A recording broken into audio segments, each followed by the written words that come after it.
Isang malakas na kalampag ang yumanig sa katahimikan ng malawak na kwarto. Isang mamahaling vase ang bumagsak at nagkabasag-basag sa paanan ni Lorna. Ang matutulis na piraso ng porselana ay tumalsik sa kanyang lumang sapatos. Muntik nang sumugat sa kanyang binti. Kung humakbang pa siya ng kahit isang pulgada palapit, sigurado siyang nasa ospital na siya ngayon.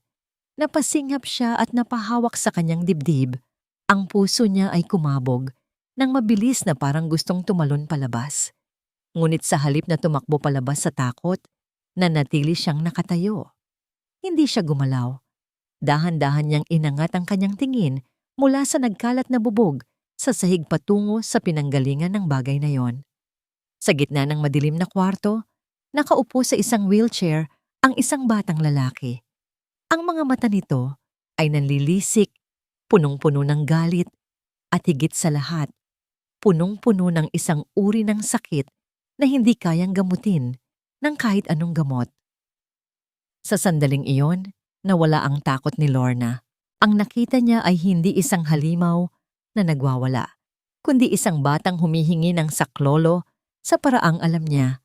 At naramdaman ni Lorna ang pamilyar na kirot sa kanyang puso.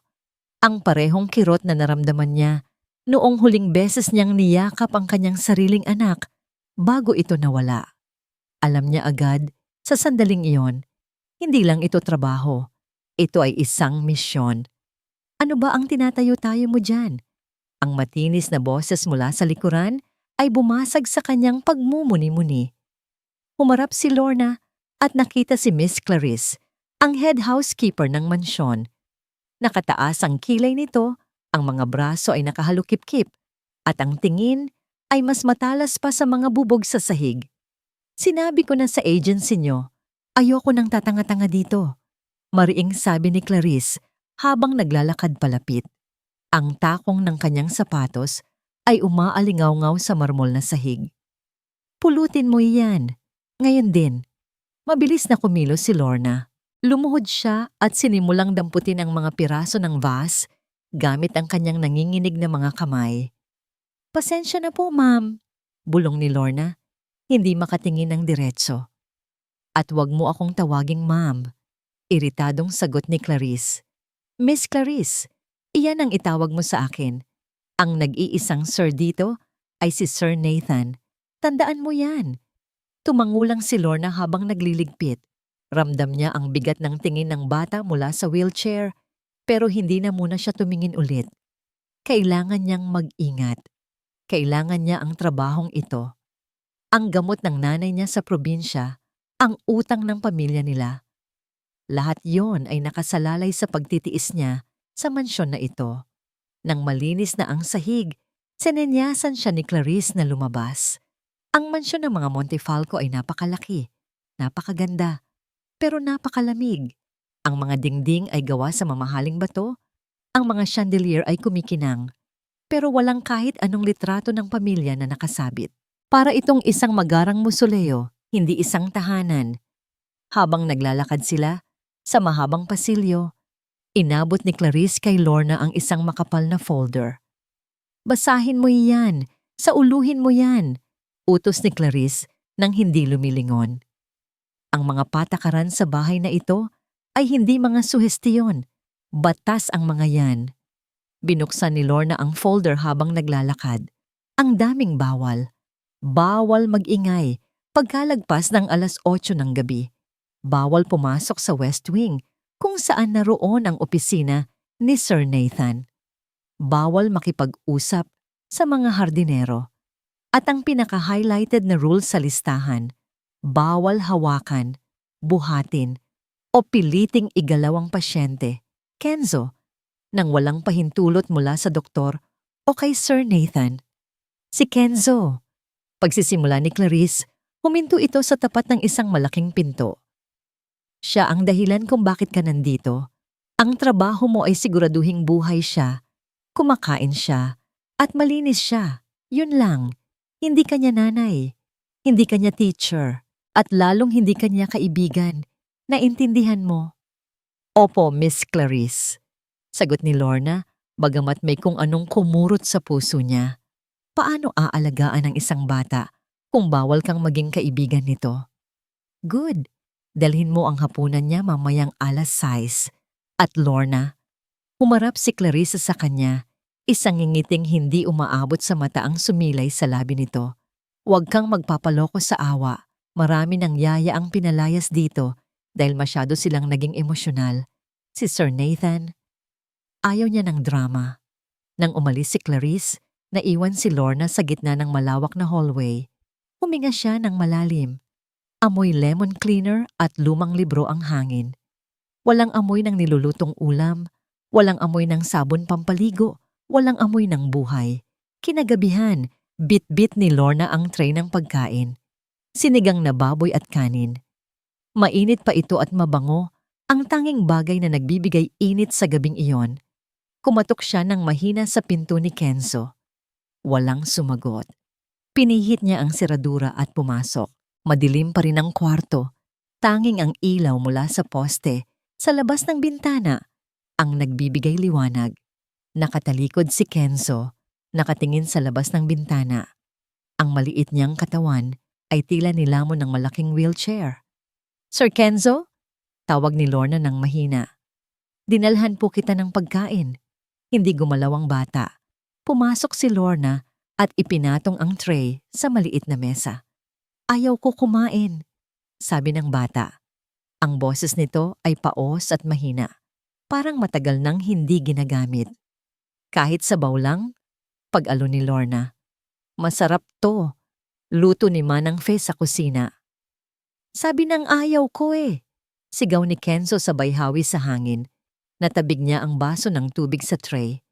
Tumapon ito sa sahig, pero sa pagkakataong ito, walang nabasag. Tanging ang tunog ng tubig na tumutulo sa carpet ang naririnig. Napabuntong hininga si Kenzo, pagkatapos ay yumuko. Umalis ka na. Wala naman akong kwenta. Sayang lang yang pagkain.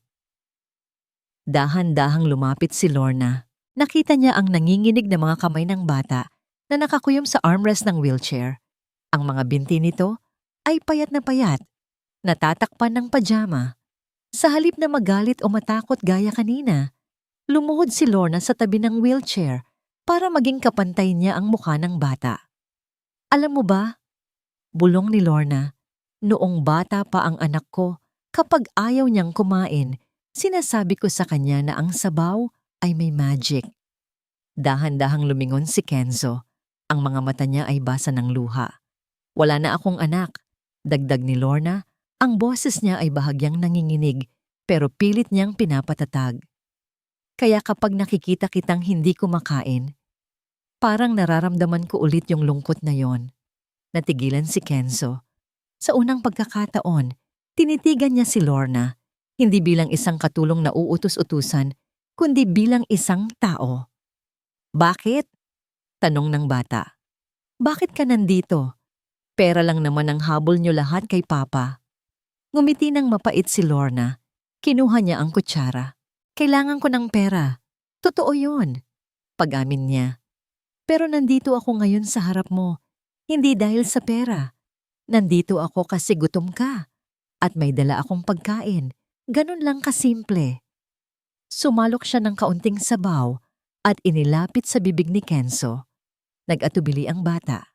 Tiningnan niya ang kutsara. Tapos tiningnan si Lorna. Sa loob ng ilang segundo, akala ni Lorna ay itatabig na naman nito ang kamay niya.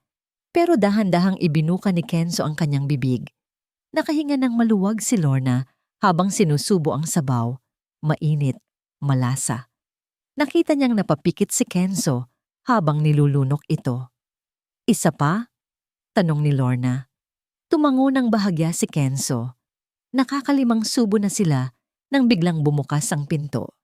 Pareho silang napatingin. Sa pintuan, nakatayo ang isang matangkad na anino.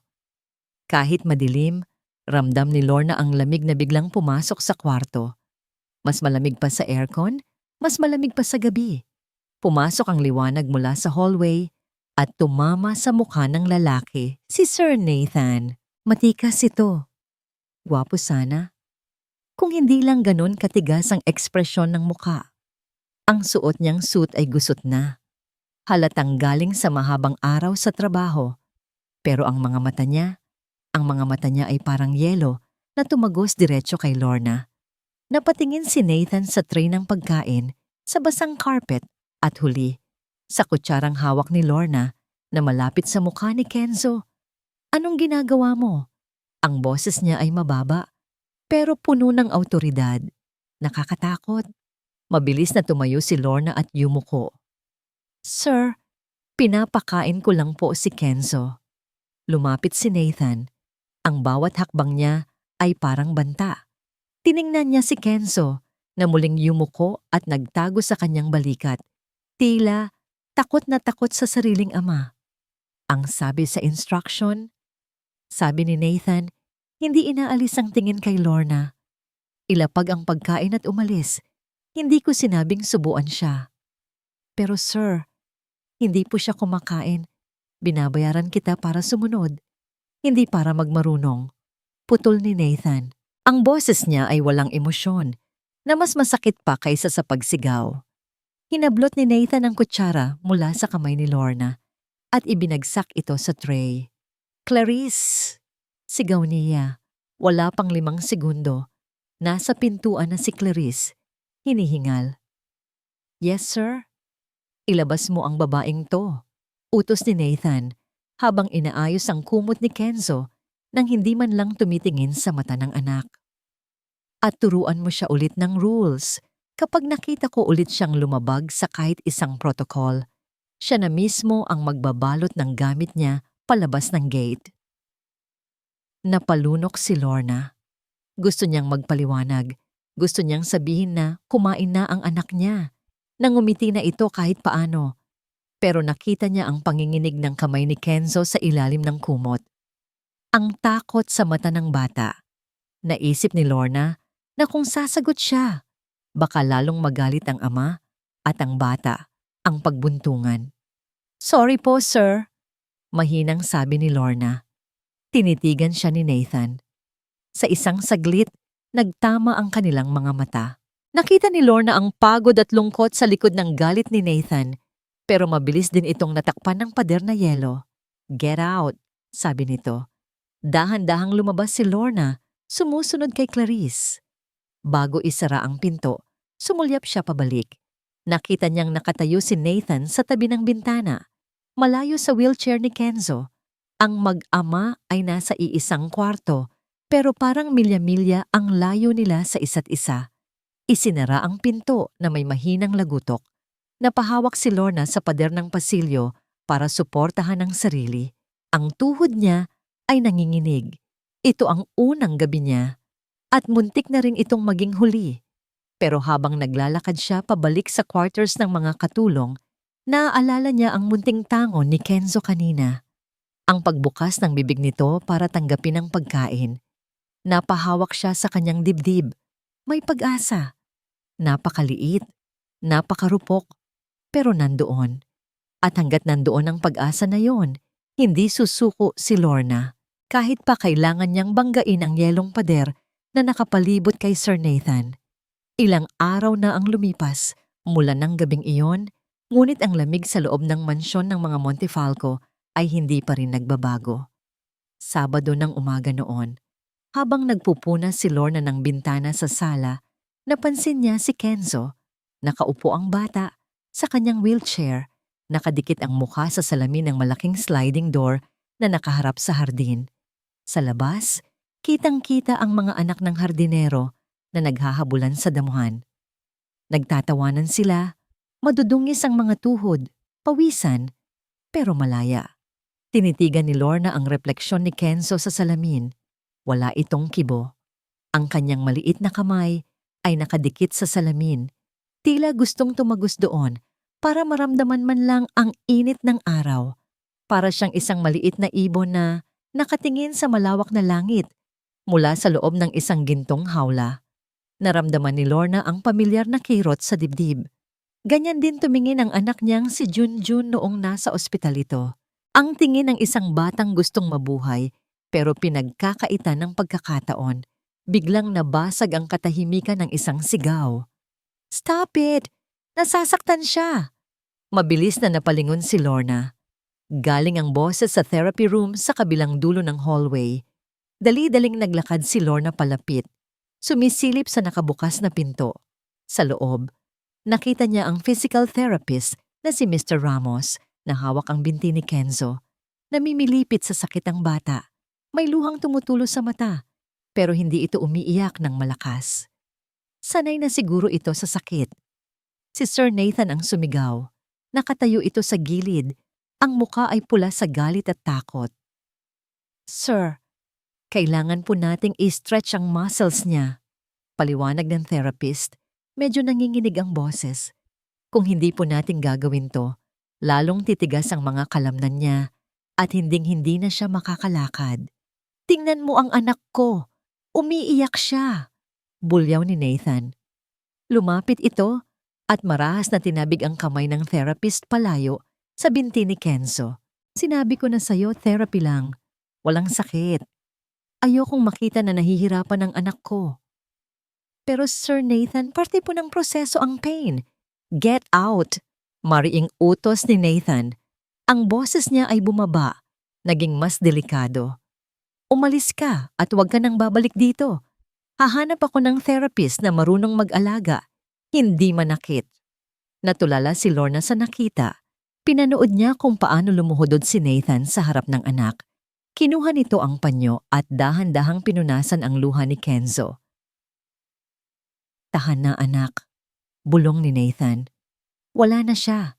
Hindi ka na niya sasaktan. Dito ka lang kay Papa. Dito. Safe ka. Napailing si Lorna. Naintindihan na niya ngayon. Mahal na mahal ni Nathan ang anak niya. Sobra. Pero ang pagmamahal na yon ay nababalot ng takot. Sa sobrang takot niyang masaktan si Kenzo, tinatanggalan na niya ito ng pagkakataong lumakas.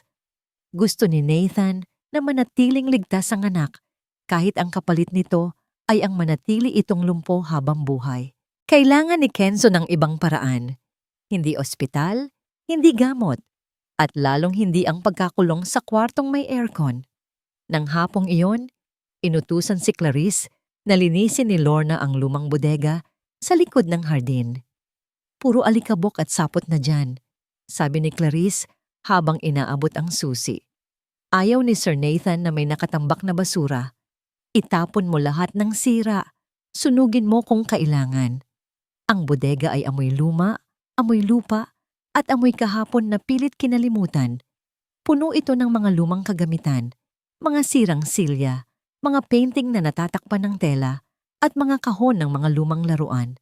Habang naghahakot ng mga karton, may nahagip ang mata ni Lorna sa pinakasulok ng kwarto.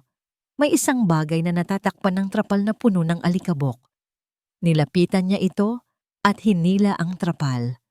Umubo siya dahil sa alikabok na lumipad. Nang mahawi ang usok, nanlaki ang kanyang mga mata. Isang bisikleta. Hindi, isang tricycle. Kulay pula ito noon, pero ngayon ay kinain na ng kalawang. Ang isang gulong ay flat at ang upuan ay may punit. Napahawak si Lorna sa manibela nito. Malamig ang bakal, bigla siyang dinalaw ng alaala. Naalala niya ang anak niyang si Junjun.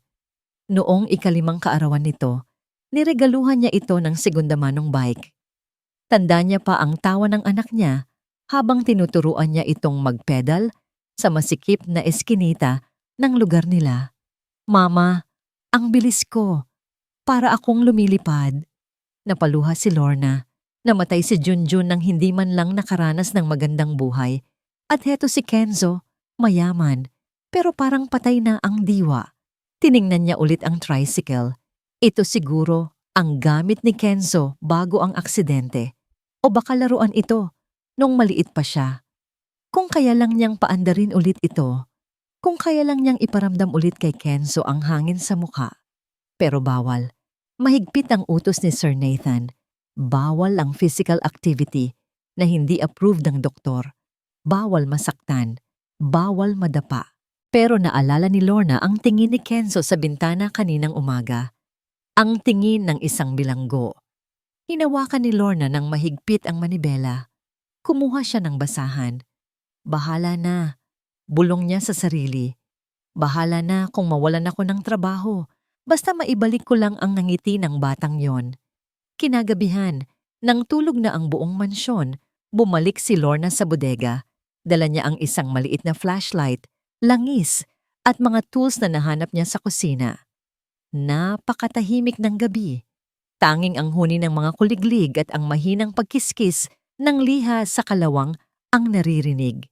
Pinagpawisan si Lorna habang inaayos ang kadena ng bike. Masakit sa kamay at nakakatakot dahil baka may makarinig. Bawat lagutok ng bakal ay parang kulog sa kanyang pandinig.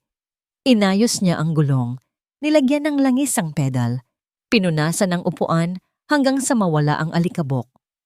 Unti-unti, nagmumukha na ulit itong sasakyan. Hindi man bago, pero pwede na. Pwede nang maging pakpak para sa isang batang gustong lumipad. Napangiti si Lorna. Imaginable na niya ang mukha ni Kenzo kapag nakita ito.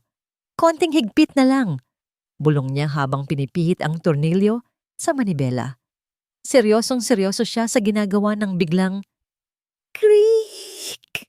Natigilan si Lorna. Ang tunog ng lumang pinto ng bodega. Bumukas ito ng dahan-dahan. Pinatay ni Lorna ang flashlight agad-agad.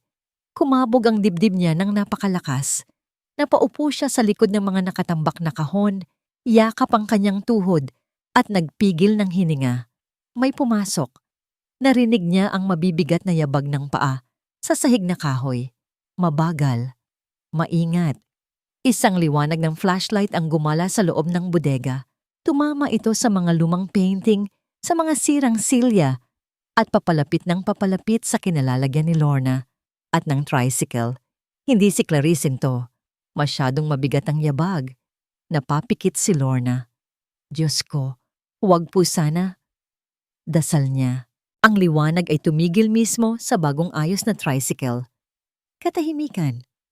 Tapos, narinig ni Lorna ang isang boses. Mababa at pamilyar na pamilyar. Anong? Si Sir Nathan. Tik, tak, tik, tak, paulit-ulit. Walang katapusan. Yan ang tunog ng buhay ko. Nakaupo ako sa wheelchair, nakaharap sa blangkong pader ng kwarto. 2:00 na ng hapon. Sa labas, alam kong mainit ang araw. Alam kong gumagalaw ang mundo. Pero dito sa loob ng kwarto ko, huminto ang oras. Tinitigan ko ang aking mga binti. Payat. Maputi. Walang galos pero walang buhay. Sabi ni Papa, swerte daw ako dahil buhay ako. Sabi ni Miss Clarice, dapat magpasalamat ako dahil kumpleto ako sa gamit, sa pagkain, sa lahat. Pero hindi nila alam ang pakiramdam. Hindi nila alam kung gaano kabigat ang hangin sa kwartong ito. Para akong nalulunod ng dahan-dahan habang sila nakatingin lang at nagsasabing, huminahon ka lang. Bumukas ang pinto. Hindi ako lumingon.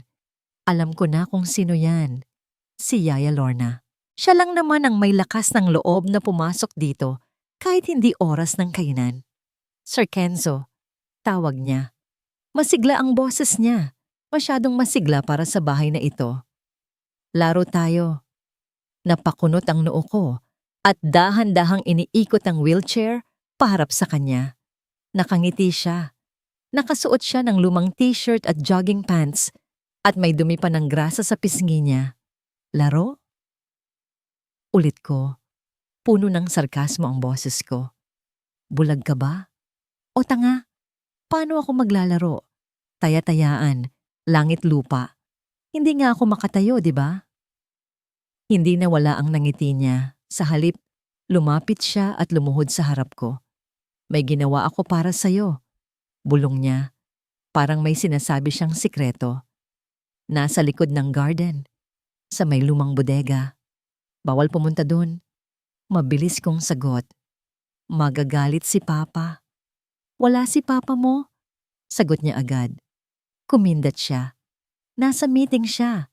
Gabi pa ang uwi niya. Si Miss Clarice naman, tulog. Siesta time. Tinitigan ko siya. Ibang klase ang katulong na to. Yung iba, takot na takot kay Papa. Pero siya, Parang mas takot pa siyang makita akong malungkot kaysa mapagalitan. Ano bang meron dun? Tanong ko. Hindi ko mapigilan ng kuryosidad. Basta, tumayo siya at pumunta sa likod ng wheelchair ko. Pero may pustahan tayo. Kapag dinala kita dun at hindi ka napangiti, alis na ako sa trabaho. Hindi na ako magpapakita sa'yo kahit kailan. Natigilan ako. Aalis siya? Sa totoo yata lang, siya lang ang katulong na nagtiyaga sa akin. Siya lang ang nagpapakain sa akin na parang tao ako, hindi pasyente. Pero, dugtong niya, kapag napangiti kita, kailangan mong mangako. Susunod ka sa lahat ng ipapagawa ko sa'yo. Deal? Huminga ako ng malalim. Wala naman akong gagawin dito sa kwarto kundi bilangin ang tiktak ng orasan. Deal, sabi ko. Pero kapag nahuli tayo, ikaw ang may kasalanan. Tinulak niya ako palabas. Mabilis. Dumaan kami sa kusina, lumusot sa service door. Paglabas namin, sumalubong sa akin ang init ng araw at amoy ng damo. Napapikit ako. Ang sarap ng hangin. Dinala niya ako sa likod ng lumang bodega. Sa pwestong tago at hindi kita mula sa bintana ng opisina ni Papa o sa kwarto ni Clarice. At doon, nakita ko yon. Isang tricycle. Luma na ito. Halatang pininturahan lang ng pula para magmukhang bago. Ang upuan ay gawa sa leather na may tapal at may tali sa pedal para hindi dumulas ang paa. Ano to? Tanong ko, bagamat bumibilis ang tibok ng puso ko. Ang tiket mo palabas sa hawla, sagot ni Lorna. Halika, buhatin kita. Bago pa ako makapagreklamo, binuhat na niya ako. Medyo mabigat ako, pero kinaya niya. Dahan-dahan niya akong iniupo sa tricycle. Tinalian niya ang mga paa ko sa pedal gamit ang mga lumang panyo. Okay, sabi niya. Hinihingal at pinapawisan. Ngayon, subukan mong ipadyak. Hindi ko kaya, sagot ko agad. Wala ngang pakiramdam ang binti ko. Gamitin mo ang hita mo. Gamitin mo ang balakang mo. Tulungan mo ako, sabi niya. Humawak siya sa manibela at hinila ang tricycle habang tinutulak niya ito. 1, 2, 3. Push! Sinubukan ko. Pinikit ko ang mata ko at inisip na tumatakbo ako. Umikot ang gulong. Isang beses. Yan, nakita mo yon. Sigaw ni Lorna. Tinulak niya ulit. Umikot ulit ang pedal. Ang tuhod ko ay tumataas at bumababa kasabay ng pag-ikot. Kahit na si Yaya Lorna ang gumagawa ng halos lahat ng trabaho sa pagtulak, nararamdaman ko ang paggalaw. Hindi ako nakaupo lang. Gumagalaw ako. Bumilis kami. Wow! Sigaw ni Lorna habang tinutulak ako paikot sa maliit na sementadong daan sa likod ng bodega. Ang hangin ay humampas sa mukha ko. Ang buhok ko ay nililipad. Biglang nawala ang bigat sa dibdib ko. Nawala ang boses ni Papa na nagsasabing, "Ingat ka." Nawala ang mukha ni Clarice na laging nakasimangot. Ang nandoon lang ay ako, ang araw, at ang hangin. At hindi ko namalayan. Tumatawa na pala ako. Isang tawa na nanggagaling sa kailaliman ng tiyan ko. Matagal ko nang hindi naririnig ang boses na yon. Sabi ko sa'yo eh. Tumatawa ding sigaw ni Lorna habang tumatakbo sa tabi ko. Nanalo ako sa pustahan. Bilisan mo pa, Yaya. Bilisan mo pa. Sigaw ko. Para kaming mga baliw na nagpapaikot-ikot doon. Pawisan, maingay, masaya. Sa sandaling iyon, nakalimutan kong lumpo ako.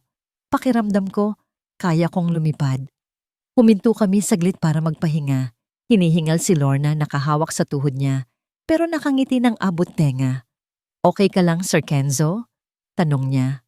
Tumingin ako sa kanya. Kenzo na lang, sabi ko. Huwag mo na akong tawaging sir. Kenzo na lang. Ngumiti siya, yung nangiting parang niyayakap ka. Sige Kenzo, bukas ulit ha? Mas lalakasan natin. Balang araw, ikaw na mismo ang magpapatakbo niyan. Tumango ako ng mabilis. Bukas ulit. Promise. Masaya sana ang lahat. Perpekto sana ang hapon na yon. Pero biglang may narinig kaming tunog na nagpatigil sa mundo namin. VR Rome! Ang tunog ng makina ng sasakyan. Papasok sa gate. Nanlaki ang mga mata ni Lorna. Tumingin siya sa akin. Puno ng takot. Ang kotse ni Papa. Bulong ko. Bakit siya nandito? Sabi ni Yaya gabi pa siya uuwi. Rinig na rinig namin ang pagbukas ng malaking gate at ang pagpasok ng sasakyan sa driveway. Nasa likod kami ng bahay, pero nasa open space pa rin kami. Kung lilingon si Papa sa kanan, pagbaba niya ng kotse, makikita niya kami. Makikita niya ako sa tricycle na to.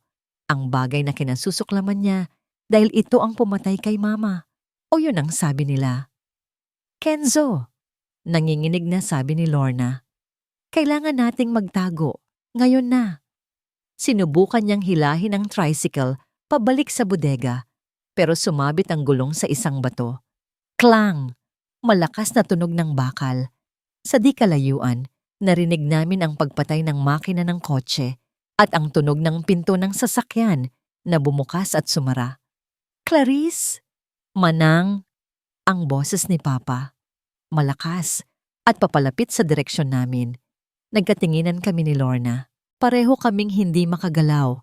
Ang saya kanina ay napalitan ng isang matinding takot. Parang ang hangin na nagpapalipad sa akin kanina ay biglang naging yelo na bumabalot sa leeg ko. Narinig ko ang yabag ng sapatos ni Papa sa semento. Tak, tak, tak. Papalapit. Huminto ako sa paglalakad. Sigurado akong narinig ko ang kalampag ng bakal mula sa likod ng lumang bodega. Ang lugar na yon ay matagal nang ipinagbawal puntahan. Puro alikabok, puro kalawang at puro mga alaalang ayaw ko nang balikan. Hinawakan ko ang aking sentido. Masakit ang ulo ko.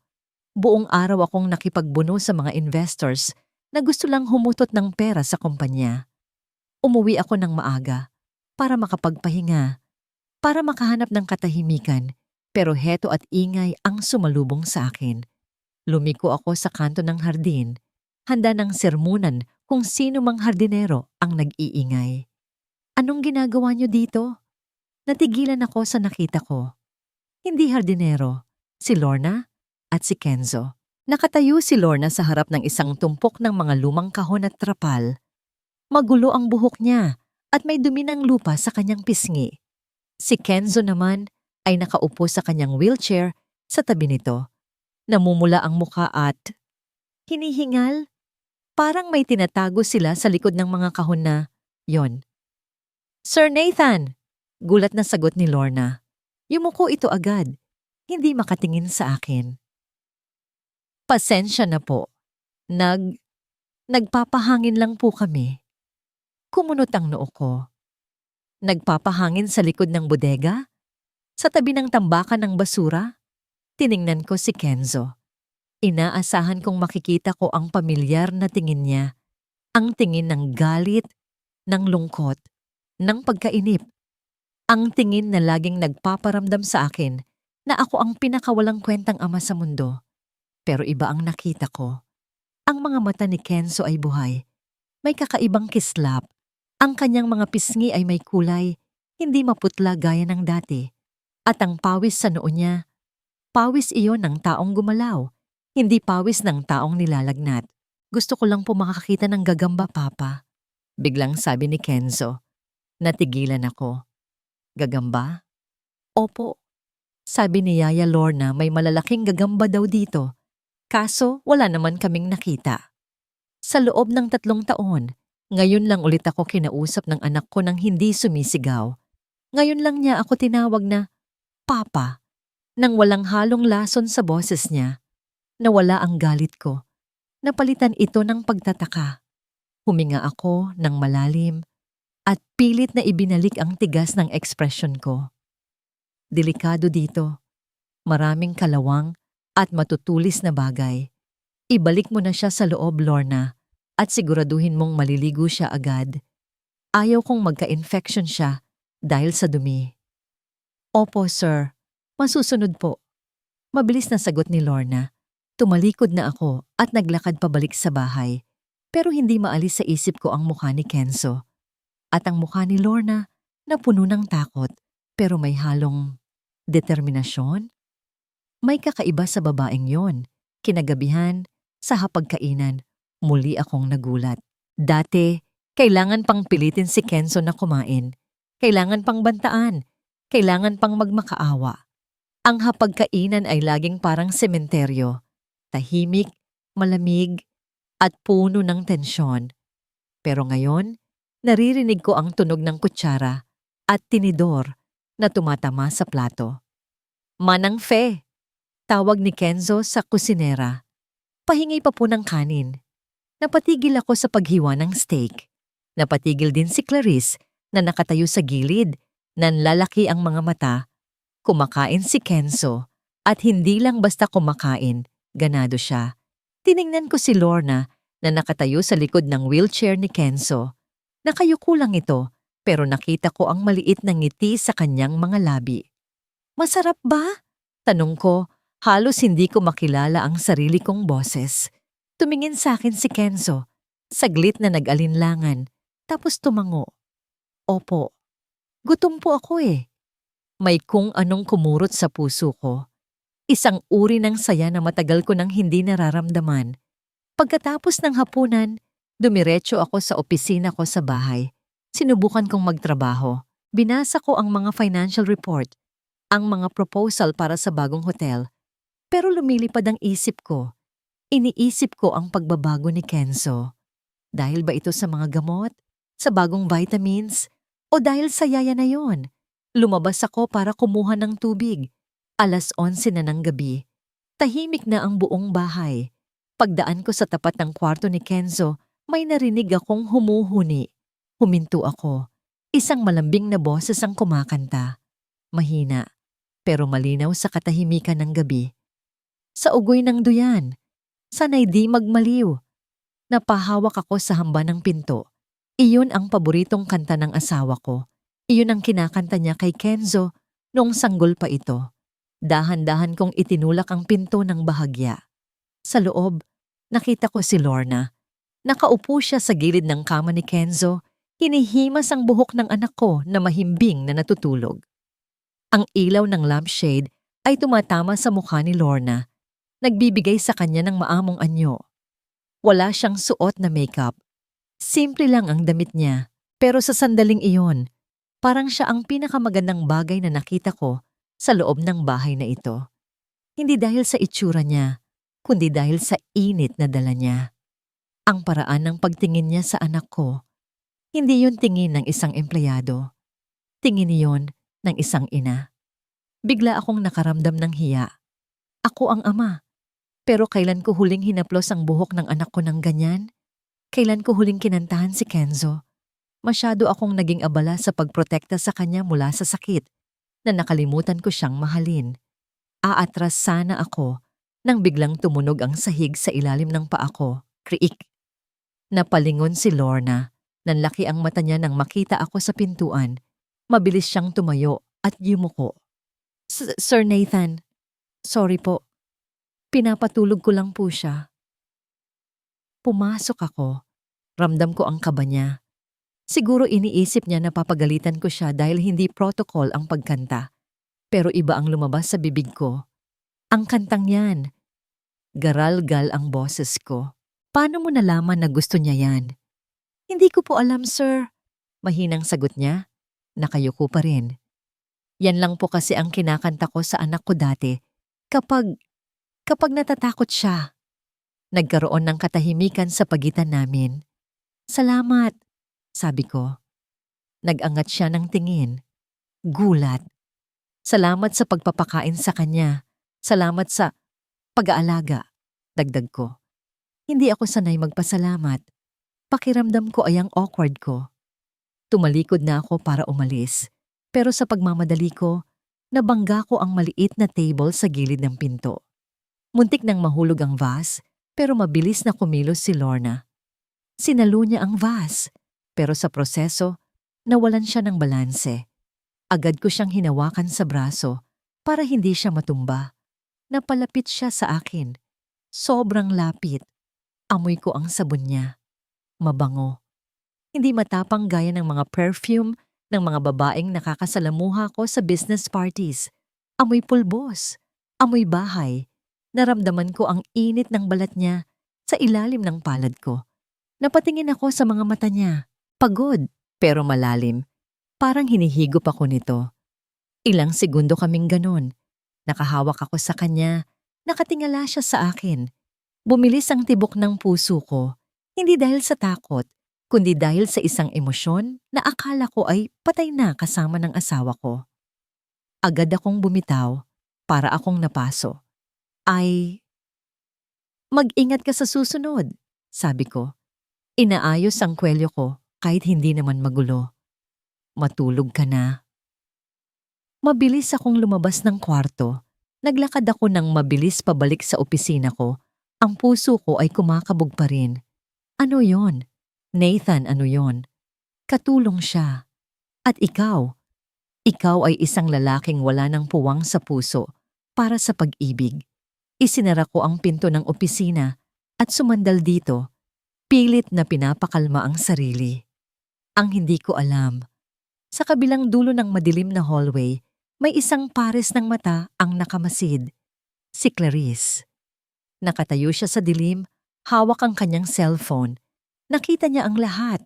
Nakita niya ang pagpasok ko sa kwarto, ang pagtatagal ko doon, at ang itsura ko paglabas, tuliro at namumula. Dahan-dahang inangat ni Clarice ang cellphone at nag-dial, pero hindi siya tumawag sa labas. Nag-type siya ng note sa kanyang personal logbook. Oras na para kumilos. Masyado nang nagiging komportable ang basurang babae na yan.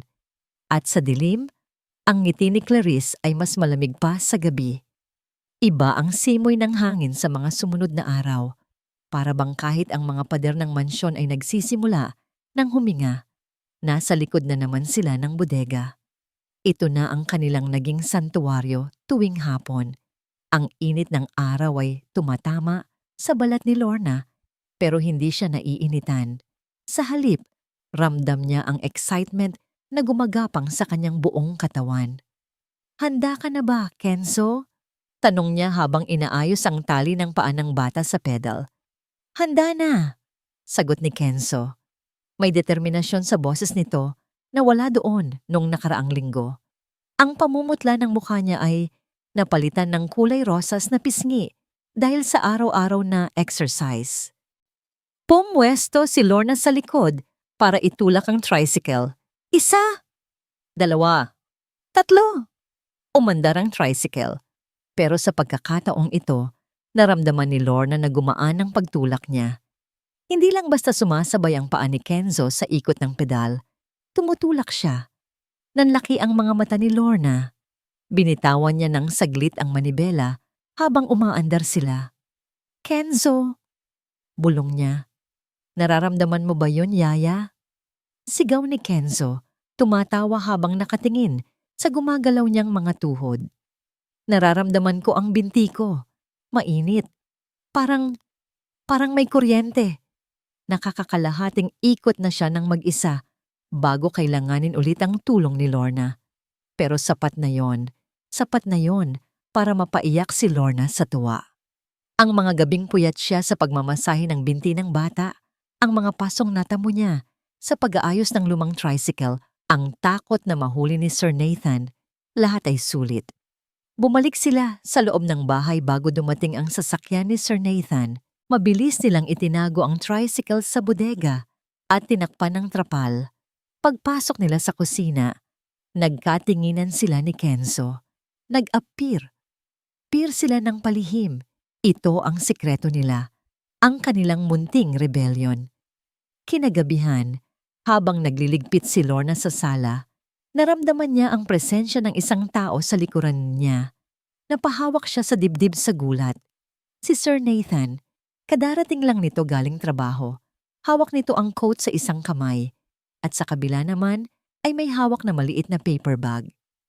Sir Nathan, yumuko agad si Lorna. Gusto niyo po ba ng kape? O tea?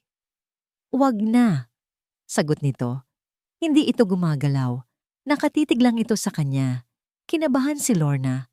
Alam na kaya niya? Nahuli ba sila sa CCTV? May ibibigay sana ako, sabi ni Nathan. Inabot nito ang paper bag kay Lorna. Nagtataka itong tinanggap ni Lorna. Para sa akin po? Pero sir, hindi ko po birthday at may sweldo na po ako. Buksan mo. Utos nito. Pero malambot ang tono.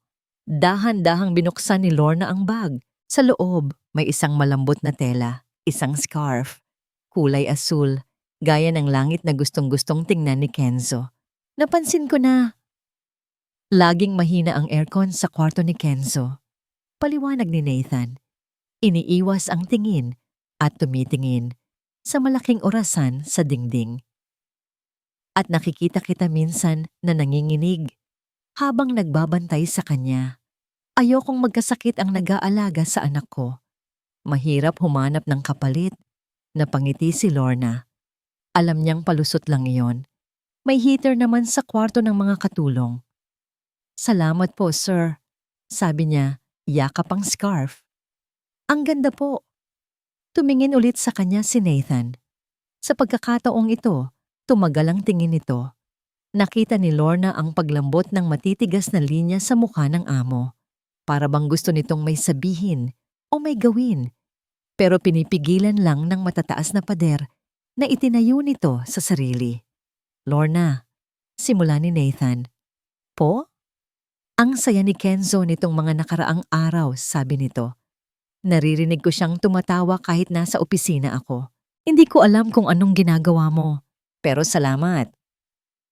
Bago pa makasagot si Lorna, tumalikod na si Nathan at mabilis na umakyat sa hagdan.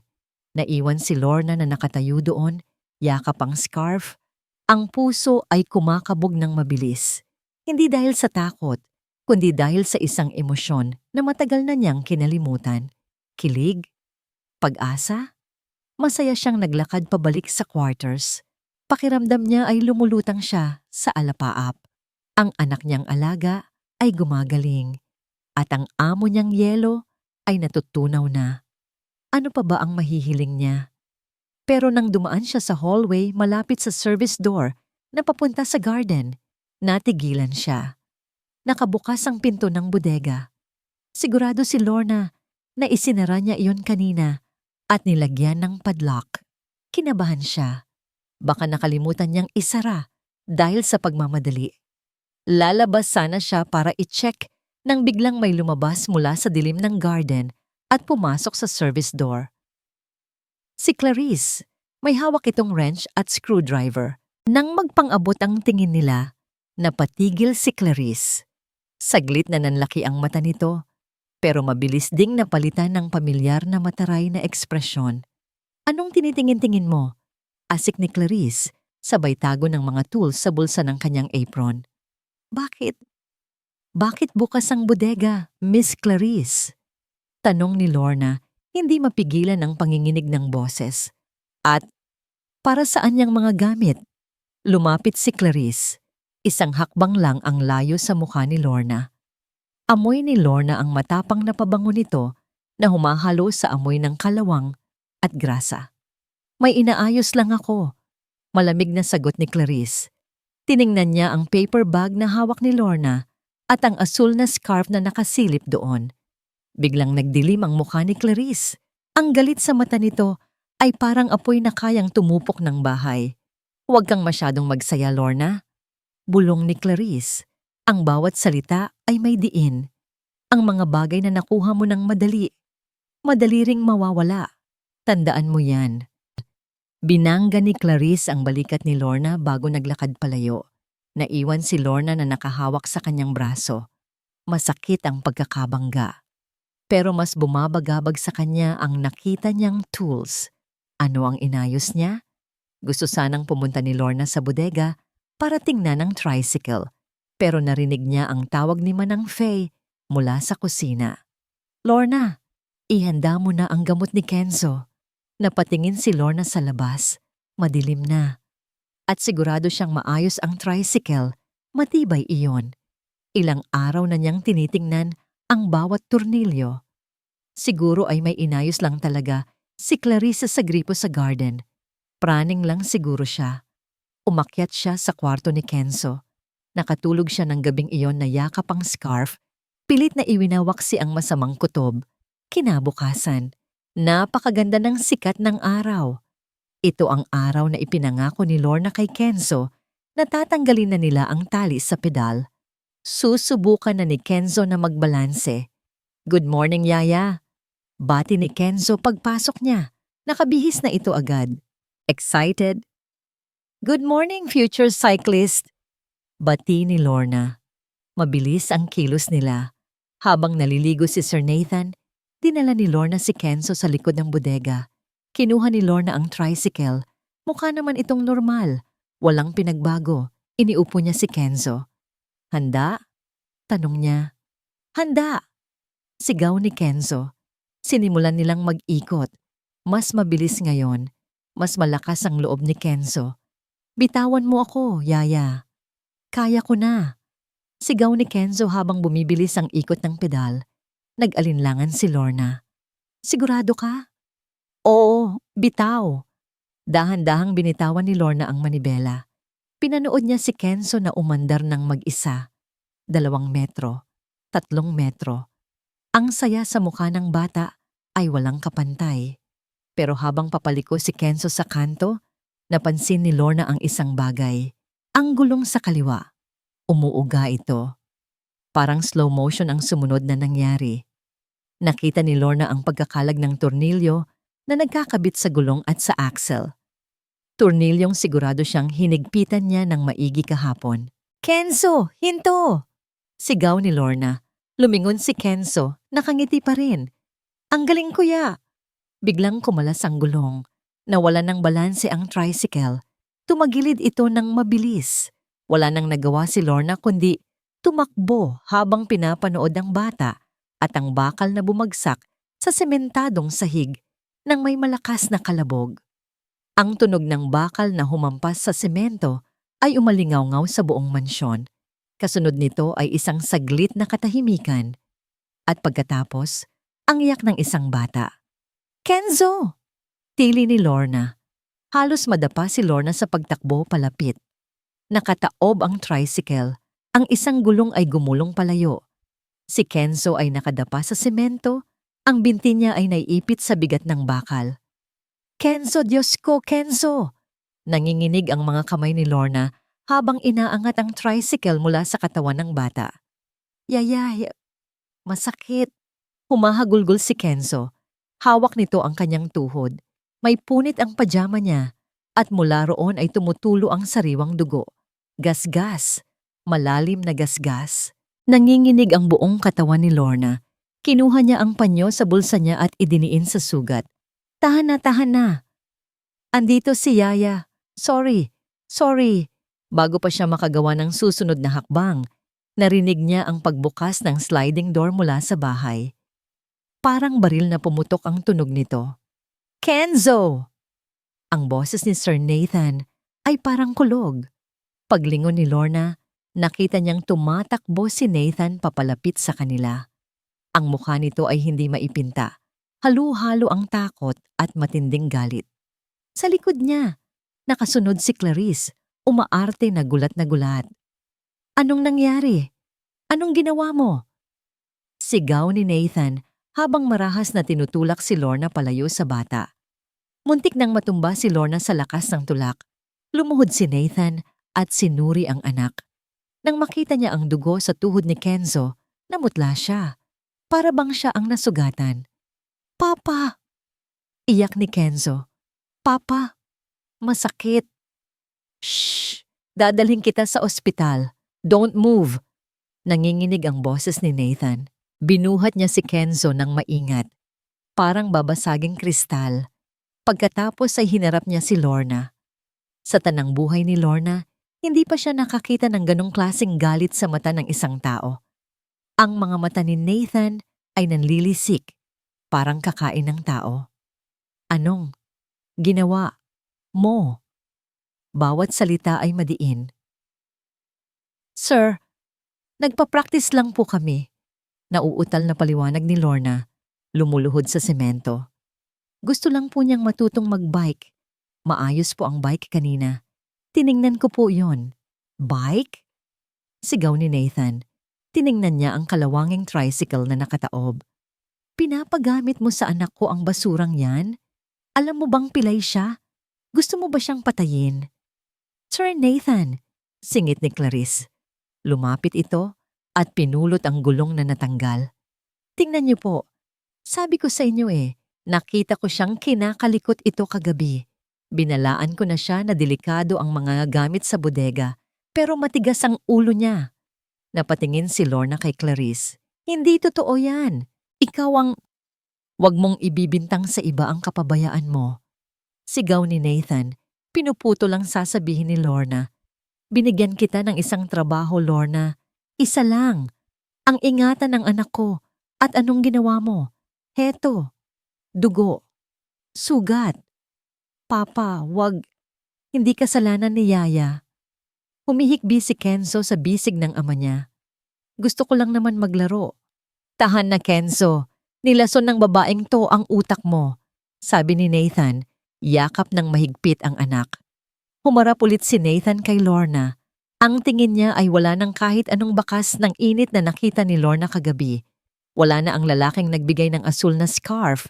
Ang kaharap niya ngayon ay ang halimaw na kinatatakutan ng lahat. Get out! Mahinang sabi ni Nathan, pero damang-dama ang bigat. Sir, parang awa niyo na po. Lumuhod si Lorna at hinawakan ang laylayan ng pantalon ni Nathan. Kahit tanggalin niyo na ako, pero wag niyo pong isipin na gusto kong saktan si Kenzo. Naglakad siya, sir. Tingnan niyo po, lumalakas na ang binti niya. Bitawan mo ako. Sinipa ni Nathan ang kamay ni Lorna palayo. Wala akong pakialam sa paliwanag mo. Muntik nang mapahamak ang anak ko dahil sa kabaliwan mo. Layas. Bumaling si Nathan kay Clarice. Ilabas mo ang babaeng yan. Ngayon din. Ayokong maabutan ko pa siya pagbalik ko galing ospital. At siguraduhin mong itatapon ang basurang bike na yan. Tumalikod si Nathan at naglakad palayo. Bit-bit si Kenzo. Yaya! Yaya Lorna! Sigaw ni Kenzo habang papalayo sila. Ang kamay ng bata ay nakaabot kay Lorna. Pilit na inaabot siya. Kenzo! Tawag ni Lorna. Akmang tatayo para habulin sila. Pero humarang si Clarice. Nakangiti ito. Isang ngiti ng tagumpay. Sabi ko naman sa'yo, di ba? Bulong ni Clarice. Hindi ka bagay dito. Ang mga katulad mong galing sa hirap, dapat at alam ang lugar nila. Dinampot ni Clarice ang asul na scarf na nahulog ni Lorna sa semento. Marumi na ito. Puno ng alikabok at may bahid ng grasa mula sa tricycle. Ito ba yung bigay ni Sir? Tanong ni Clarice. Sabay bitaw sa scarf at tinapakan ito ng takong ng sapatos niya. Dinurog-durog niya ito sa semento. Napatulala si Lorna. Ang simbolo ng pag-asa niya, ng munting pag-ibig na akala niya ay totoo. Ngayon ay basahan na lang sa ilalim ng paa ng iba. Mag-impake ka na, utos ni Clarice. Bago pa tumawag ng pulis si Sir Nathan, dahan-dahang tumayo si Lorna. Masakit ang tuhod niya, masakit ang siko, pero wala nang sasakit pa sa puso niya. Tiningnan niya ang tricycle, ang pakpak ni Kenzo. Sira na ito, wasak na. Tumingin siya sa direksyon kung saan nawala si Nathan at Kenzo. Tahimik na ang paligid. Ang natitira na lang ay ang mantsa ng dugo ni Kenzo sa semento. Umihip ang hangin. Malamig, napakamalamig. Naglakad si Lorna pabalik sa quarters. Bawat hakbang ay mabigat. Bawat hakbang ay palayo sa pamilyang minahal niya ng panandalian. Sa loob ng kotse, habang papunta sa ospital, yakap-yakap ni Nathan si Kenzo. Sorry, Papa. Sorry. Is abandoned niya. Iyak ng bata. Shh! Ayos lang. Ligtas ka na. Bulong ni Nathan. Pero habang tinitingnan niya ang umiiyak na anak at ang dugo sa kamay niya, may naramdaman si Nathan sa dibdib niya. Galit. Hindi lang kay Lorna, kundi sa sarili niya. Bakit ba siya naniwala? Bakit ba siya umasa na pwedeng maging normal ang lahat? Tiningnan niya ang side mirror. Wala na ang mansyon. Wala na si Lorna. Hinding-hindi na mauulit to. Sumpa ni Nathan sa sarili. Mula ngayon, walang makakalapit kay Kenzo. Walang sino man. Isinara niya ang kanyang mga mata at muling itinayo ang pader na yelo sa paligid ng kanyang puso. Mas mataas, mas makapal, at mas malamig kaysa dati. Isang linggo na ang nakalipas. Bumalik na sa normal ang lahat sa mansyon ng mga Montefalco. Tahimik, malinis, walang kalat, walang ingay, walang mga basurang tricycle sa bodega. Pero para kay Nathan, ang katahimikang ito ay mas nakaka-binge pa kaysa sa anumang sigaw. 8:00 ng gabi. Nakaupo si Nathan sa dulo ng mahabang hapagkainan. Sa kabilang dulo, nakaupo si Kenzo sa kanyang wheelchair. Sa pagitan nila, may 10 upuang bakante at isang napakalaking puwang na hindi kayang punan ng mamahaling pagkain o palamuti. "Kenzo, kumain ka na!" Basag ni Nathan sa katahimikan. Ang tunog ng kanyang tinidor na tumatama sa porselana ay parang putok ng baril sa sobrang tahimik. Hindi sumagot ang bata. Nakatitig lang ito sa plato. Ang mga mata nito ay walang buhay. Mas malala pa kaysa noong bago dumating si Lorna. Payat na ulit ito at ang kulay rosa sa pisngi nito ay napalitan ulit ng putla. "Kenzo!" Ulit ni Nathan. Medyo tumataas ang boses. "Kailangan mong uminom ng gamot. Hindi pwede ang laman ng tiyan." Dahan-dahang nag-angat ng tingin si Kenzo. Nagulat si Nathan. Wala siyang nakitang takot sa mata ng anak. Ang nakita niya ay puot. Purong puot. "Ayoko," madiing sabi ni Kenzo. "Wag mo akong subukan, Kenzo." Babala ni Nathan. Humigpit ang hawak sa kutsilyo. "Para sa'yo to. Para gumaling ang tuhod mo." "Gumaling?" Tumawa ng mapakla ang bata. Isang tawang walang saya. "Yung tuhod ko gagaling. Pero ako, papapatay na ako. Matagal na." Biglang hinawi ni Kenzo ang plato sa harap niya. Crash! Lumipad ang spaghetti at tumapon sa puting sahig. Nabasag ang plato. Tumayo si Nathan, nanginginig sa galit. "Anong ginagawa mo? Alam mo ba kung gaano ako nagpapakahirap para ibigay sa'yo ang lahat ng kailangan mo?" "Wala akong kailangan sa'yo." Sigaw pabalik ni Kenzo, umiiyak na ngayon. "Ang kailangan ko ay si Yaya Lorna. Siya lang ang nakakaintindi sa akin.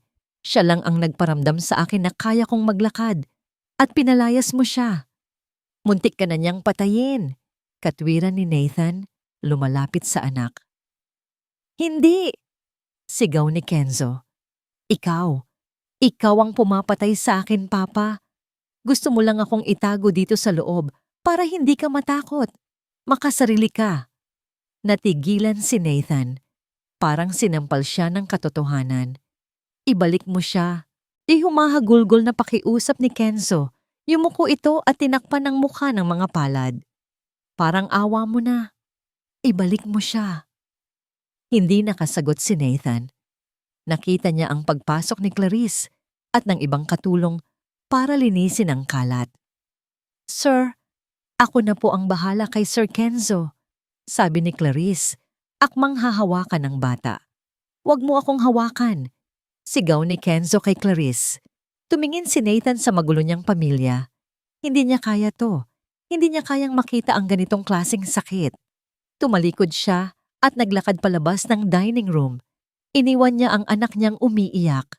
Tumakas siya, gaya ng lagi niyang ginagawa kapag hindi niya na makontrol ang emosyon. Dumiretso siya sa kanyang opisina sa West Wing. Isinara niya ang pinto at nilock ito. Madilim sa loob. Tanging ang ilaw ng buwan at ang maliit na lamp sa desk ang nagbibigay liwanag. Pumunta siya sa minibar at nagsalin ng whiskey. Puno ang baso. Walang yelo. Ininom niya ito ng isang lagukan. Gumuhit ang init sa lalamunan niya. Pero hindi nito natunaw ang bara sa dibdib niya. "Makasarili?" Bulong ni Nathan sa sarili. Inuulit ang sinabi ng anak. Napaupo siya sa kanyang leather chair at sumandal. Bumalik sa isip niya ang mukha ni Lorna noong gabing pinalayas niya ito. Ang pagmamakaawa sa mata nito. "Naglakad siya, sir." Totoo ba? Totoo bang naglakad si Kenzo? O baka tama si Clarice? Baka niloloko lang siya ni Lorna para makahuthot ng pera? Pero naalala niya ang kanta. Sa ugoy ng duyan. Naalala niya ang init ng katawan ni Lorna noong nasalo niya ito. Naalala niya ang ngiti ni Kenzo sa hapagkainan noong nakaraan. Napahilamos si Nathan gamit ang mga palad niya. Anong ginawa ko? Tanong niya sa hangin. Ginawa ko lang naman ang trabaho ko bilang ama. Pinrotektahan ko siya. Pero bakit pakiramdam niya ay siya ang kontrabida? Sa sobrang bigat ng nararamdaman, binuksan niya ang pinakaibabang drawer ng kanyang desk. Ito ang drawer na bihirang-bihira niyang buksan. Nandoon ang mga gamit ng asawa niyang si Elena. Kinuha niya ang isang litrato. Si Elena, nakangiti. Hawak ang baby na si Kenzo. Elena, bulong ni Nathan, nangingilid ang luha. Tulungan mo ako. Hindi ko na alam ang gagawin ko. Sabi mo, ingatan ko siya. Iningatan ko naman siya, di ba? Pero bakit galit siya sa akin? Nanginginig ang kamay ni Nathan. Sa sobrang frustration, inisang lagok niya ulit ang alak at padabog na ibinaba ang baso. Dahil sa lakas ng pagbaba niya, nauuga ang mesa. Isang lumang kahon na gawa sa kahoy ang nahulog mula sa ibabaw ng tumpok ng mga libro sa gilid ng desk. Bumukas ang kahon. Nagkalat ang laman nito sa sahig, mga lumang resibo, mga tiket sa sine, at isang makapal na notebook na may pabalat na leather. Napatingin si Nathan sa notebook. Alam niya kung ano to. Ito ang diary ni Elena. Ang diary na nakuha nila sa ospital nung nakomatose ito bago tuluyang mamatay. Hindi niya ito kailanman binasa. Takot siyang masaktan. Takot siyang maalala ang boses ng asawa niya. Pero ngayon, sa gitna ng kanyang pag-iisa at kalasingan, parang may kung anong puwersa ang humihila sa kanya. Dahan-dahan siyang bumaba sa sahig. Umupo siya sa carpet, sa gitna ng dilim at amoy ng alak. Inabot niya ang diary. Luma na ang papel. Binuksan niya ito sa huling pahina na may sulat. Ang petsa ay ilang araw bago ang aksidente. Ang sulat kamay ay pamilyar na pamilyar. Puno ng loop at kurba. Sinimulan niyang basahin ang unang pangungusap. Nathan, mahal ko. Napapikit si Nathan. Masakit. Alam kong mababasa mo ito balang araw. Siguro kapag wala na ako. Kilala kita. Alam kong kapag nawala ako, ibubuhos mo ang lahat sa pagprotekta kay Kenzo. Nanlaki ang mata ni Nathan. Parang kinakausap siya ni Elena mula sa kabilang buhay. Pero natatakot ako, Nathan. Natatakot ako na sa sobrang pagmamahal mo, baka ikulong mo siya sa isang mundong walang sakit pero wala ring saya. Ang ibon ay hindi ginawa para sa hawla. Mahal ko, ginawa ito para lumipad. Kahit pa may panganib na mahulog. Tumulo ang luha ni Nathan. Pumatak ito sa papel. Hayaan mo siyang madapa. Hayaan mo siyang masugatan. Dahil doon lang siya matututong tumayo. Huwag kang maging pader na humaharang sa kanya sa mundo. Maging hangin ka na tutulak sa kanya pataas. Napahagulgol si Nathan. Yakap ang diary, yumuko siya sa sahig. Ang bawat salita ay parang kutsilyong tumatarak sa puso niya. Pero tinatanggal din nito ang piring sa kanyang mga mata. Nagkamali siya. Sa lahat ng taong ito, akala niya ay pinoprotektahan niya si Kenzo. Pero ang totoo, pinapatay niya ang espiritu nito. At si Lorna ang nagbigay ng hangin na tinutukoy ni Elena. Binuklat pa niya ang ibang pahina. May nahulog na isang nakaipit na papel. Isang resibo. Resibo ng pagpapagawa ng tricycle. Natigilan si Nathan. Binasa niya ang nakasulat sa likod ng resibo. Sulat kamay ni Elena. Surprise gift ko kay Kenzo para sa 5th birthday niya. Sana magustuhan niya ang red tricycle na to. Gusto kong makita siyang tumatakbo kasama ng hangin. Nabitawan ni Nathan ang papel. Ang tricycle. Ang basura na tinawag niya. Ito pala ay regalo ng asawa niya. Ito pala ang huling habilin ni Elena para kay Kenzo at sinira niya ito. Pinalayas niya ang taong tumulong kay Kenzo na gamitin ito. Isang matinding pagsisisi ang bumalot kay Nathan. Pakiramdam niya ay sasabog ang dibdib niya. Tumayo siya, hilo pero desidido. Kinuha niya ang susi ng kotse sa mesa. Kailangan niyang itama ang lahat. Ngayon din. Pero bago siya makalabas ng pinto, napansin niya ang isang bagay sa CCTV monitor na nasa gilid ng opisina niya. Nakatutok ito sa garden. Ni-rewind niya ito para makita kung paano nasira ang tricycle. Gusto niyang makita kung paano siya nagkamali. Pero sa screen, sa oras na madaling araw bago ang aksidente, nakita niya ang isang anino. Si Clarice, may hawak na tools, lumapit sa tricycle at lumuhod sa may gulong. Nanigas si Nathan sa kinatatayuan niya. Ang kalasingan niya ay biglang nawala. Ang aksidente, hindi iyon aksidente. Ang babaeng pinagkatiwalaan niya ng bahay at ng anak niya sa loob ng maraming taon ay ang taong muntik nang pumatay kay Kenzo. Sumiklab ang apoy sa mga mata ni Nathan. Isang galit na mas matindi pa kaysa kanina. Pero ngayon, may direksyon na. Binuksan niya ang pinto ng opisina ng padabog. Clarice! Ang sigaw ni Nathan ay parang kulog na yumanig sa buong mansyon. Clarice! Mabilis ang mga hakbang ni Nathan palabas ng opisina. Ang kanyang puso ay nag-aapoy sa galit na hindi niya pa naramdaman noon. Galit sa panloloko, galit sa kapabayaan, at higit sa lahat, galit sa sarili niyang pagkabulag. Bumukas ang mga ilaw sa hallway, naglabasan ng ilang katulong, gulat at takot. Si Manang Faye ay nanginginig na sumilip mula sa kusina. Sa gitna ng malaking hagdanan, lumabas si Clarice mula sa kanyang kwarto. Nakapantulog na ito, gulo ang buhok at umaarte na parang bagong gising. Sir Nathan, tanong ni Clarice, pababa ng hagdan habang kinukusot ang mata. Ano pong nangyari? Bakit po kayo sumisigaw? Tumigil si Nathan sa paanan na ng hagdan. Tinitigan niya si Clarice. Dati, ang nakikita niya ay isang tapat na empleyado. Ngayon, ang nakikita niya ay isang ahas. Saan mo dinala ang tricycle? Tanong ni Nathan. Ang boses niya ay mababa, nanginginig sa pagpigil ng galit. Napahinto si Clarice sa kalagitnaan ng hagdan. Saglit na dumaan ang kaba sa mukha nito, pero mabilis siyang ngumiti ng pilit. Yung basura po. Pinatapon ko na po sa hardinero kahapon. Bakit po? Di ba sabi niyo, basura? Putol ni Nathan. Tumawa siya ng mapakla. Ang tricycle na regalo ng asawa ko sa anak ko. Tinawag mong basura?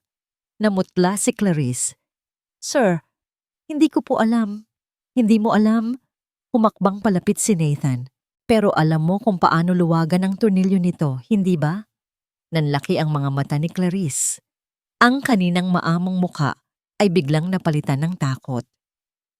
Sir, anong sinasabi niyo? Nauutal na sagot ni Clarice. Bakit ko naman po gagawin yon kay Sir Kenzo? Mahal ko po ang batang yon. Mahal? Sigaw ni Nathan. Muntik mo na siyang patayin. Itinaas ni Nathan ang kanyang cellphone. Sa screen, nakaplay ang video mula sa CCTV. Ipinakita niya ito kay Clarice. 3:00 ng madaling araw. Ikaw? Sa bodega. Hawak ang wrench. Mariing sabi ni Nathan habang lumalapit sa bawat salita. Kitang-kita ko, Clarice. Kitang-kita ko kung paano mo sinabutahe ang nag-iisang bagay na nagpapasaya sa anak ko. Napaatras si Clarice. Wala na siyang lusot. Bumagsak ang balikat niya. At nang tumingin siya ulit kay Nathan, wala na ang paggalang. Ang natira ay isang klase ng obsesyon. Ginawa ko lang naman ang dapat, sir. Biglang sigaw ni Clarice, lumalabas na ang tunay na kulay. Masyado nang nagiging mayabang ang Lorna na yon. Inaagaw niya ang atensyon niyo. Inaagaw niya si Kenzo. Kaya sinaktan mo ang anak ko? Para matauhan kayo. Katwiran ni Clarice, umiiyak na parang baliw. Simula nang dumating ang babaeng yan, nagbago na ang lahat. Nawawala na kayo sa ayos. Ako, sir. Ako ang nag-alaga sa inyo ng 5 taon. Mula nang mamatay si Ma'am Elena. Ako ang nandito. Tapos siya, isang buwan pa lang, parang siya na ang reyna dito. Napapikit si Nathan sa pandidiri. Kaya pala, bulong ni Nathan. Kaya pala laging takot si Kenzo sa'yo. Kaya pala laging malungkot ang bahay na to. Ikaw ang lason, Clarice.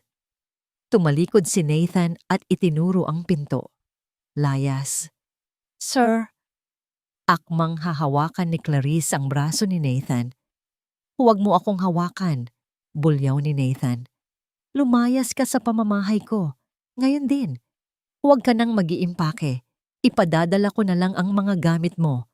Umalis ka bago ako tuluyang mawala ng pagtitimpi at ipakulong kita. Napaatras si Clarice. Tiningnan niya ang mga ibang katulong na nakatingin sa kanya ng may panghuhusga. Wala siyang kakampi.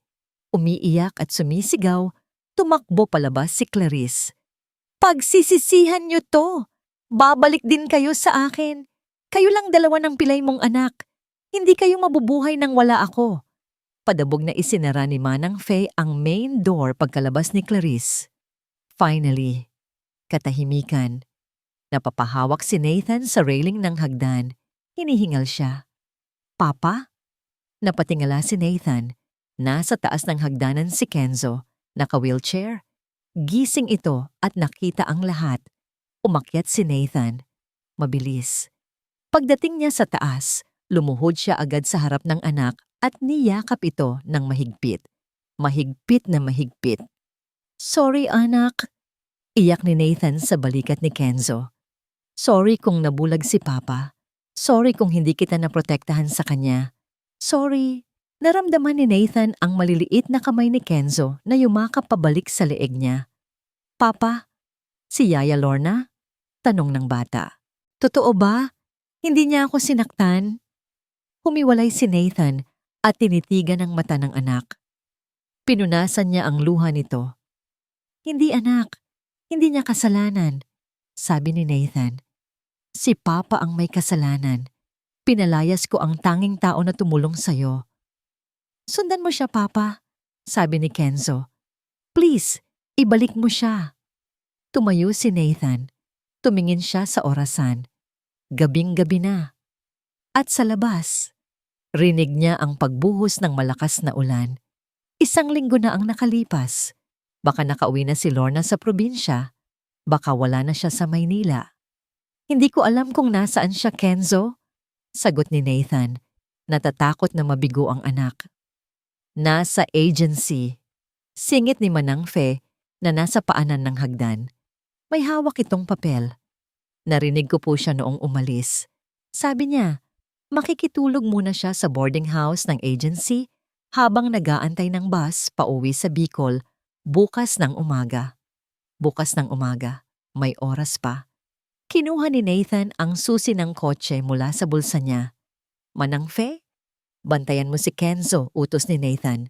Ang boses niya ay puno ng determinasyon. Hindi na siya ang boss na nakaupo lang sa opisina.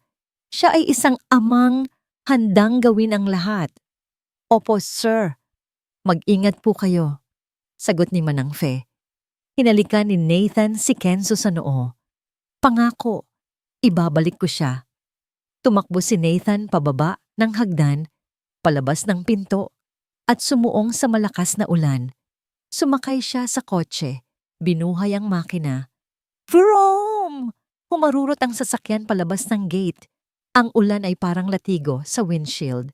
Madulas ang kalsada, pero hindi inalis ni Nathan ang paa niya sa gas. Hintayin mo ako, Lorna. Bulong niya habang mahigpit ang hawak sa manibela. Parang awa mo na. Huwag ka munang umalis. Sa unang pagkakataon sa buhay niya, si Nathan ay sumugal. Hindi para sa negosyo, hindi para sa pera, kundi para sa pag-ibig na muntik na niyang palampasin. Malakas ang buhos ng ulan. Parang nakikiramay ang langit sa bigat ng nararamdaman ni Lorna. Nakatayo siya sa waiting shed sa kanto ng madilim na kalsada. Yakap ang kanyang lumang maleta. Basang-basa na ang laylayan ng palda niya dahil sa talsik ng tubig mula sa mga dumadaan na sasakyan. 2:00 na ng madaling araw.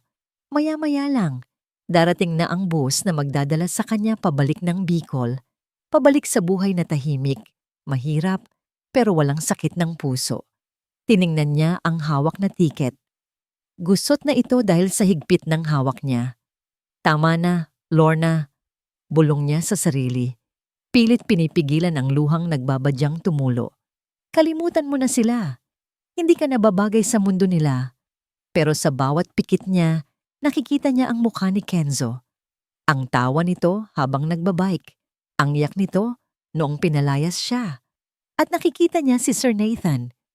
Ang lalaking akala niya ay yelo, pero nagparamdam sa kanya ng init kahit sandali.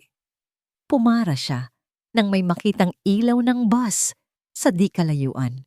Heto na, sabi niya. Paalam, Kenzo. Akmang hahakbang siya. Pasakay nang biglang may humarurot na sasakyan at huminto mismo sa harap niya. Humarang sa daan ng bus, isang itim na luxury car. Kilalang kilala niya ito. Busina ng busina ang driver ng bus. Hoy! Tabi! Ano ba yan? Bumukas ang pinto ng kotse.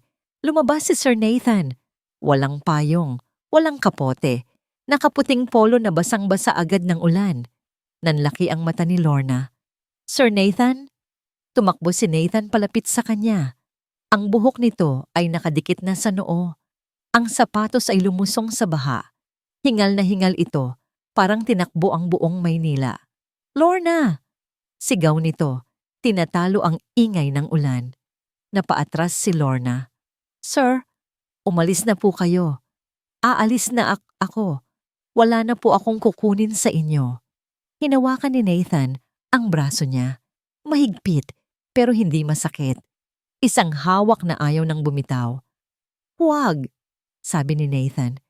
Ang boses niya ay garalgal. Huwag kang umalis. Parang awa mo na. Tinitigan siya ni Lorna. Ito ang makapangyarihang CEO na kinatatakutan ng lahat.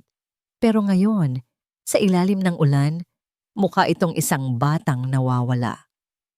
Bakit pa, sir? Sagot ni Lorna. Tumutulo na ang luha. Pinalayas niyo na ako. Sinabi niyong muntik ko nang patay ng anak niyo. Masakit po, sir. Masakit marinig yon galing sa inyo. Alam ko. At nagsisisi ako. Diyos ko, Lorna. Nagsisisi ako. Mabilis na sagot ni Nathan. Hindi niya alintana ang mga tao sa bus na nakadungaw sa kanila. Alam ko na ang totoo. Si Clarice. Siya ang sumira ng tricycle. Siya ang may kasalanan. Natigilan si Lorna. Nalaman na niya. Pero hindi lang yon ang dahilan, kaya ako nandito. Patuloy ni Nathan. Humakbang siya palapit. Ang mukha niya ay ilang pulgada na lang ang layo kay Lorna. Nandito ako kasi mali ako. Sa lahat. Hinawakan ni Nathan ang kamay ni Lorna. Malamig ang kamay ni Lorna, pero mainit ang palad ni Nathan. Binasa ko ang diary ni Elena. Pag-amin ni Nathan. Tama ka. Tama ang asawa ko. Masyado kong kinulong si Kenzo. Sa takot kong masaktan siya, tinuruan ko siyang matakot mabuhay. Ikaw lang. Ikaw lang ang nagturo sa kanya kung paano maging matapang. Sir, kailangan ka ni Kenzo, Lorna. Pagsusumamo ni Nathan. Lumuhod siya. Lumuhod ang isang Montefalco sa putikan sa harap ng isang katulong Napasingap si Lorna. Sir, tumayo po kayo dyan. Madumi. Wala akong pakialam. Sigaw ni Nathan. Tumingala ito sa kanya. Ang ulan ay tumutulo sa mukha nito kasabay ng mga luha. May pera ako. Kaya kong bayaran ang pinakamagaling na doktor sa mundo. Pero walang gamot ang makakapagbigay sa anak ko ng ngiti na ibinigay mo. Ikaw ang kailangan niya, hindi ako, ikaw. Napahagulgol na si Lorna. Binitawan niya ang maleta. Hinawakan niya ang mukha ni Nathan at pilit itong pinatayo. Sir Nathan, tumayo na po kayo. Tumayo si Nathan pero hindi binitawan ang kamay ni Lorna. Bumalik ka na sa amin. Bulong ni Nathan. Please, hindi ko kaya nang wala ka. Ang bahay. Sobrang tahimik at sobrang lamig kapag wala ka.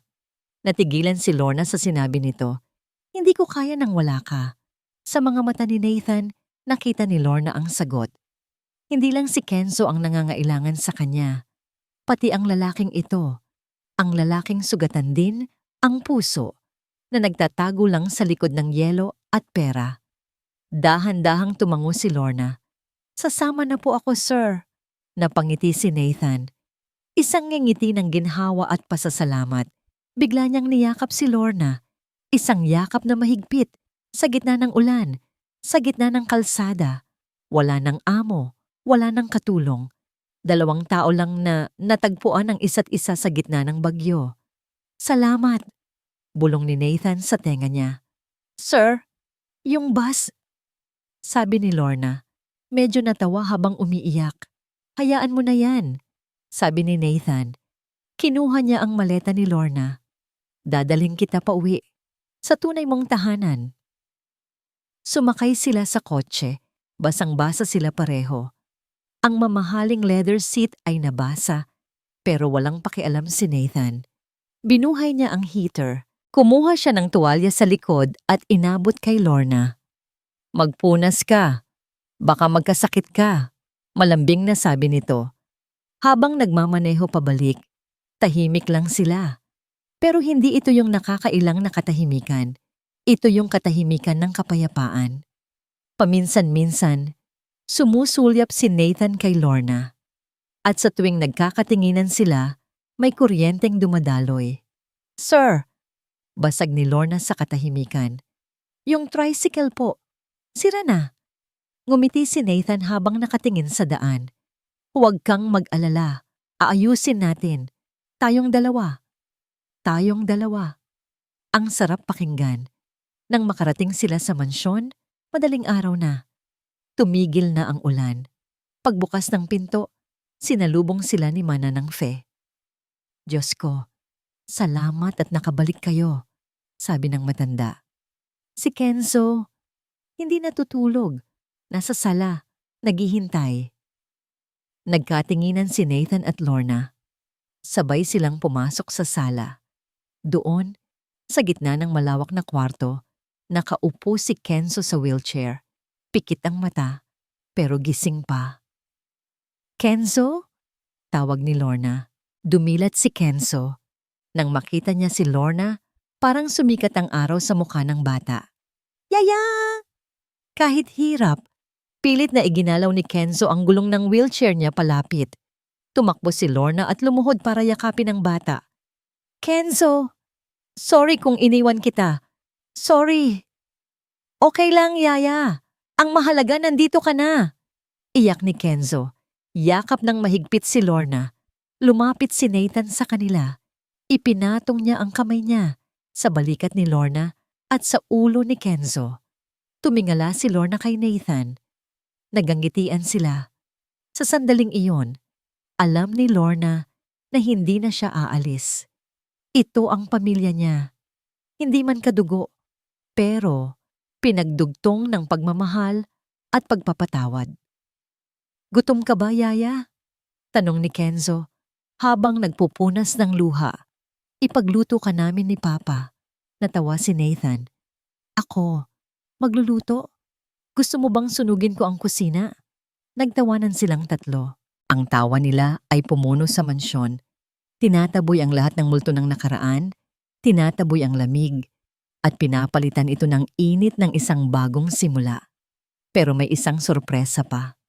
Yaya, Papa, sabi ni Kenzo, biglang nagseryoso. Tingnan nyo. Kumunot ang noo ni Lorna. Ang alin, Kenzo? Inilagay ni Kenzo ang kamay niya sa armrest ng wheelchair. Huminga siya ng malalim. At sa harap ng gulat na mga mata ni Nathan at Lorna, dahan-dahang iniangat ni Kenzo ang kanyang sarili. Ang mga binti niya ay nanginginig. Ang tuhod niya ay mahina. Pero tumayo siya. Napatulala si Lorna at Nathan. Nakita nila si Kenzo. Nakatayo. Hindi man tuwid ang pagkakatayo at nanginginig pa ang mga binti, pero nakatayo siya ng mag-isa. Ang mga mata ni Kenzo ay puno ng pag-asa. May mga luha itong dumadaloy, pero mga luha iyon ng saya. Papa! Yaya! Humihingal si Kenzo. Tila naubusan ng lakas. Kaya ko. Kaya ko na. Hindi nakapagsalita si Lorna. Niyakap niya ng mahigpit si Kenzo, hinahalikan ng ulo nito. Ang galing mo, anak. Ang galing-galing mo. Lumapit si Nathan. Lumuhod siya ulit sa harap ng anak. Yakap-yakap din si Lorna at Kenzo. Ang Montefalco family ay nasa sala. Magkakayakap, umiiyak, at masaya. Sa wakas, ito ang magic. Bulong ni Nathan. Ito ang tunay na magic. Ilang buwan ang lumipas. Ang mansyon ng mga Montefalco ay hindi na kailanman naging tahimik. Araw-araw, may naririnig kang tawa. May naririnig kang kantahan. May naririnig kang tunog ng gulong na umiikot. Si Kenzo. Nakita ni Nathan si Kenzo sa garden, naglalaro sa tricycle na maingat niyang pinagawa at pininturahan ulit. Kulay pula ito, gaya ng nais ni Elena. Ngayon, mas matibay na ito at may maliit na basket sa harap kung saan inilalagay ni Kenzo ang kanyang paboritong libro at laruan. Hindi pa rin nakakalakad ng tuluyan si Kenzo. Gumagamit pa rin siya ng braces sa binti at kailangan pa rin niya ng wheelchair para sa malalayong lakad. Pero nagagawa na niyang tumayo. Nagagawa na niyang umikot sa garden gamit ang tricycle. Nagagawa na niyang maging bata ulit. At sa tabi niya, nakaupo si Lorna sa damuhan, pinapanood ang bata habang nagbabasa ng libro. Paminsan-minsan, nakikipag-race siya kay Kenzo sa tricycle pero laging pinapanalo ang bata. Nilapitan ni Nathan si Lorna. Umupo siya sa tabi nito. Mula nang bumalik ka, Lorna, parang nagkaroon ng kulay ang mundo namin, sabi ni Nathan. Ngumiti si Lorna. Kayo din po, sir. Mula nang makita ko kayo, parang naramdaman ko na hindi ako nag-iisa. Tiningnan ni Nathan si Kenzo. Nagpapasalamat ako sa iyo, Lorna, sa lahat ng itinuro mo sa akin, sabi ni Nathan. Naging bulag ako sa takot. Akala ko, kapag iniwan ko si Kenzo sa loob ng bahay, ligtas siya. Ang totoo, kinukulong ko lang siya. Pero ikaw, binigyan mo siya ng pakpak. Binigyan mo din po ako ng pakpak, sir, sagot ni Lorna. Binigyan mo ako ng pamilya. Binigyan mo ako ng pag-asa. Nagkaroon ng katahimikan sa pagitan nila. Lorna, simula ni Nathan, hinawakan niya ang kamay ni Lorna. Humarap sa kanya si Lorna. Nanginginig ang kamay nito. Hindi ko na alam kung paano sisimulan to, sabi ni Nathan. Tinitigan ang mga mata ni Lorna. Pero simula nang dumating ka, Lorna, hindi lang si Kenzo ang nagbago. Ako din. Hindi ko inakalang kaya ko pang magmahal ulit. Pero ikaw, binuksan mo ulit ang puso ko. Umiinit ang pisngi ni Lorna. Nakikita niya ang sinseridad sa mga mata ni Nathan. Lorna, ulit ni Nathan. Huminga siya ng malalim. Gusto ko sana, kung papayag ka, na bumuo tayo ng isang pamilya. Tayo, kasama si Kenzo. Hindi bilang amo at katulong, kundi bilang mag-asawa. Nanlaki ang mata ni Lorna. Hindi siya makapaniwala. Sir, ako po? Nauutal siya. Yaya lang po ako. At kayo po. Montefalco kayo. Hindi po kami bagay. Hindi mahalaga ang pangalan, Lorna. Hindi mahalaga ang pera. Mariing sabi ni Nathan. Hinawakan niya ang pisngi ni Lorna. Ang mahalaga ay ang puso. Ikaw. Ikaw ang taong nakapagpatawa ulit sa anak ko. Ikaw ang taong nagparamdam ulit sa akin na may pag-asa. Ikaw ang nakapagpagaling sa amin. Ikaw ang mahal ko, Lorna. Ikaw ang kailangan namin. Tumulo ang luha ni Lorna. Ngayon, mga luha ng lubos na kaligayahan. Opo, Sir Nathan, sagot niya. Umiiyak habang tumatawa. Opo, mahal din po kita. Niyakap ni Nathan si Lorna. Sa ilalim ng mainit na araw, sa harap ng anak na maligayang naglalaro, isang bagong simula. Makalipas ang ilang linggo, isang simpleng kasal ang naganap sa garden ng mansyon. Walang engrandeng handaan, tanging ang mga malalapit na kaibigan at ang mga tapat na katulong Si Kenzo ang ring bearer. Nakabarong Tagalog siya at kahit naka-wheelchair pa rin, siya ang pinakamasayang bata sa buong kasal. Nang tanungin ni Nathan si Lorna, "Do you take this man?" Ngumiti si Lorna at tiningnan si Nathan. "Opo." At nang tanungin si Nathan, "Do you take this woman?" Tumulo ang luha ni Nathan. "Opo." Buong puso. At nang halikan ni Nathan si Lorna, ang mansyon ay napuno ng palakpakan at hiyawan. Mula noon, hindi na tinawag ni Kenzo si Lorna na yaya. Mama na. At ang tawag ni Kenzo kay Nathan, Papa. Isang papa na natuto ng ngumiti, natuto ng tumawa, at natuto ng maniwala sa kapangyarihan ng pag-ibig. Ang pamilya Montefalco ay hindi tradisyonal. Isang mayaman na ama, isang inang dating katulong, at isang anak na nagpapagaling. Pero ang pamilyang ito ay nabuo hindi sa dugo, kundi sa pag-unawa. Hindi sa pera, kundi sa pagmamalasakit. At hindi sa tradisyon, kundi sa pag-ibig na walang kondisyon. Nang hapong iyon, pagkatapos ng kasal, umikot si Kenzo sa garden gamit ang kanyang tricycle. Ang asul na scarf na ibinigay ni Nathan kay Lorna noon ay nakatali sa manibela ng bike, kumakaway sa hangin. Ngumiti si Lorna, hawak ang kamay ni Nathan. Tiningnan nila ang anak. Ang ibon ay ginawa para lumipad, kahit pa mahulog. At ang pag-ibig ay ang hangin na nagdadala sa atin paitaas.